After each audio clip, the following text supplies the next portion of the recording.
5 seconds to go.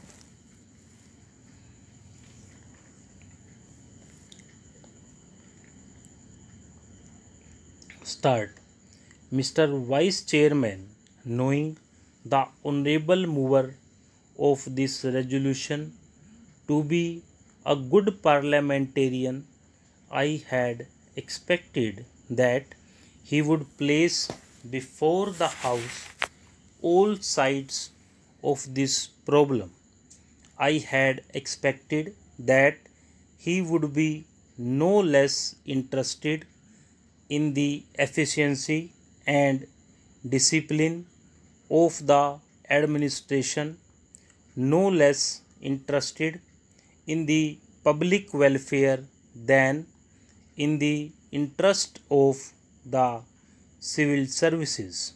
But I am sorry to observe that he has taken only one view of the matter, namely the interests of the civil services alone. He has not at all dwelt upon the frightful consequences which a strike of the sort we had the misfortune to have would have had on the country and the people in general. He had spoken, no doubt, in measured tones, unlike the honorable member who sat to his right in the morning and who raised a shout wanting to make up by sound what his arguments lacked in force. I wish to submit to this House that it would be incorrect and it would be imprudent for this House to accept this resolution. It would be incorrect because by accepting this resolution, we would be laying down something bad in principle, and we would also be accepting a policy which would be suicidal and which would cut at the roots of discipline in the services to the merits of reinstatement or otherwise of these persons. I will come later on. I doubt the very propriety of Parliament going into this matter.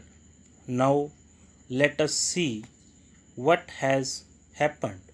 Whether right or wrong, departments have taken up the question of these strikers, those who took part in this strike, those who indulged in disobeying the ordinance, several cases of sabotage and intimidation, including criminal ones, have been gone into, and the authorities have taken some decision.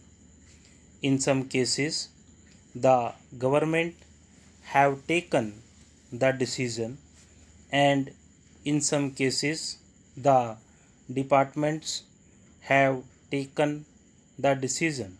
Now, would it be right for Parliament to intervene, to interfere with these decisions? Suppose we do that. Suppose Parliament interfered with the decisions taken by the government or by the heads of departments tomorrow. With what face and with what authority can the head of a department extract service from his subordinates? This is the question which the honorable, the mover, must see, and also the other honorable members who have spoken in support of the resolution. Unemployment is mounting up, and we have not been able to generate enough employment opportunities to provide even for those people who are entering the labor market today, perhaps to the extent envisaged during the third plan. The point that I want to make is that it is not quite justifiable to take only one aspect of the third plan period, namely the exigencies of capital mobilization, out of the context of the general economic situation in the country.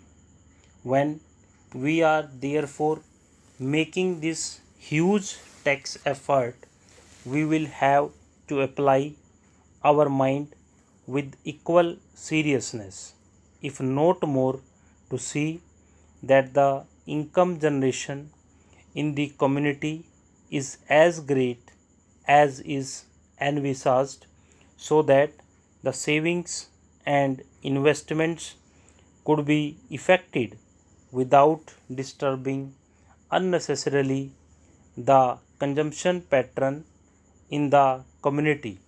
Whenever there is any tax on corporations, this cry is raised, and this cry is always belied by what the industrialists themselves have claimed to be the sensitive barometer to find out the climate for capital formation. I mean the stock exchanges. This time the stock exchanges have reacted quite favorably to the budget proposals as a whole, which clearly shows that whatever else may be the merit of the present budget proposals, it is certainly not anti capital. Last year also, the stock markets boomed up after the taxation proposals were announced. This time, though they were a little hesitant at first, ultimately I think they have realized that there is nothing wrong with the taxation proposals, and they are now merrily mounting up.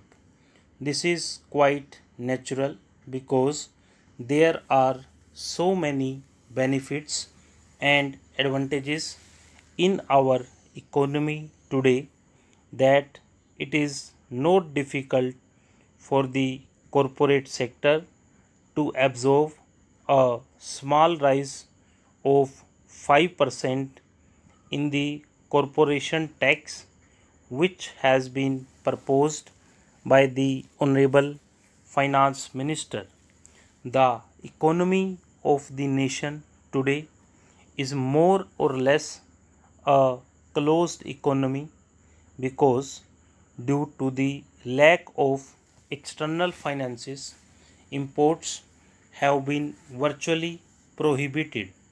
There is a lot of planning in the country which makes risk bearing rather unlikely, and because of the regulation of the economy, internal competition is also not very great. The risk bearing capacity, which is claimed by the industrialists, really for getting large profits and large yields on their investment, is almost non existent in our economy today. Our markets are expanding very fast, and the money generated is much more than the production of commodities, with the result that there are shortages is almost every commodity. It should not be difficult for the industrialists to absorb the small rise of 5% in the corporate tax. Stop.